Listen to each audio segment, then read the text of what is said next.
Hey, I'm Job and I make videos about life.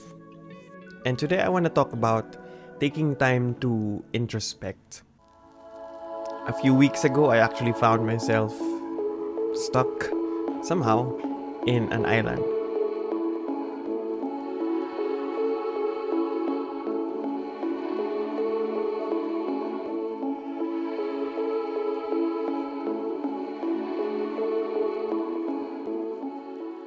Reason why I want to talk about introspection is because there's so much importance in taking time to reflect, taking time to be aware of what's been happening in with your life, taking time to somehow sit down, sit down with your weaknesses, sit down with the ongoing troubles and chaos of your life, and just sit down there and just be able to have time to at least process where you're at, what's happening, really just taking time to introspect.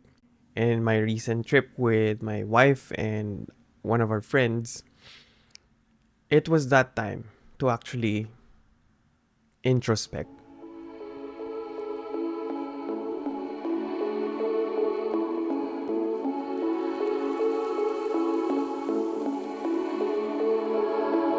That turned out to be a healing trip for me.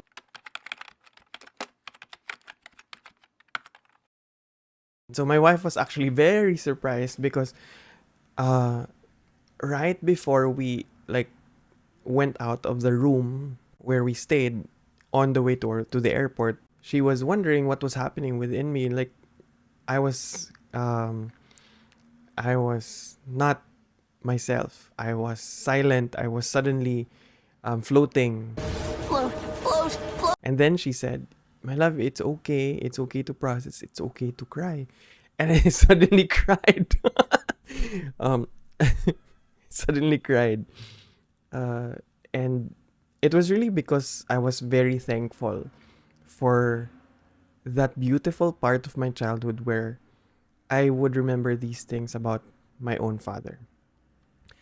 And that took place because we took time to actually have a time of introspection. It can happen even in a daily life. Like I have my times of introspecting when after I wake up, I'd go to the kitchen and make my cup of coffee.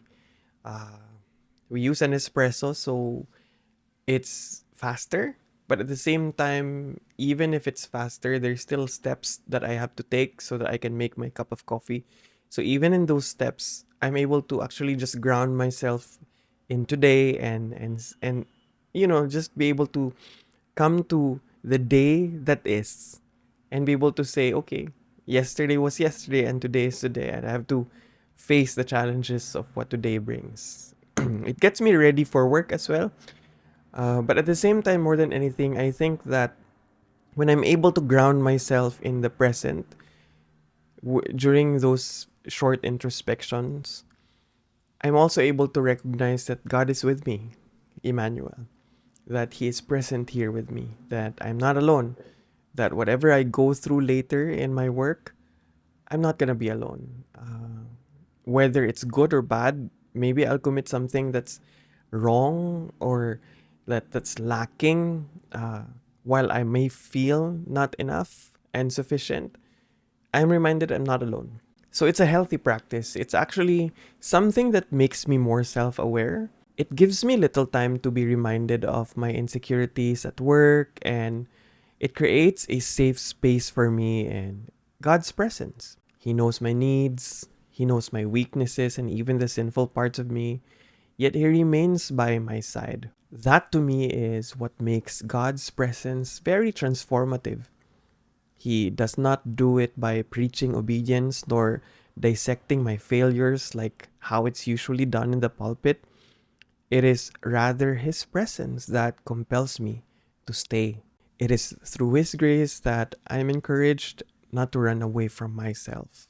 I realize that I shouldn't be afraid to be confronted with my own weaknesses or even with my own sin, that it's so easy to actually think to run away from myself because of these bad parts of myself. And really, this message goes beyond not running away from God. It resonates with those who fear facing their own weaknesses or sins, prompting them to flee from their true selves. See, I believe that the Bible's message is not solely about running away from God, but also about staying and embracing our complexities, our uniqueness. It's in our willingness to stay that God can refine us. He can't transform what we deny within ourselves. So, a good cup of coffee for me, being able to put myself in the present, is that space for me. A time to be safe with both God and myself. A time to be very vulnerable with both God and myself. People say, you have to forgive yourself. Even pastors would say that. Even priests would say that. So, it's not a new message. When there's a part that we have to forgive about ourselves, it means we need to be very aware of what we need to forgive ourselves from. In doing so, we are also very much aware of what God has to forgive us from. And the depth of realization of how much forgiveness we need, I believe will also be the same depth of gratefulness that we will have towards the one who forgives us. So, simple times like introspecting with a cup of coffee or whatever suits you. Maybe you're someone who is really into sports or working out or running, or maybe just going to a coffee shop by yourself, introspecting, taking time to process. Those are times to be vulnerable with both God and yourself. In those spaces, you and I get confronted with both bad and good, with both ugly and beautiful. It's a reality where we see a good part that God designed in us, but also a spot where we can see where God can be allowed to do His work within us. See, I really believe that God cannot refine in us what we deny within us. So stay.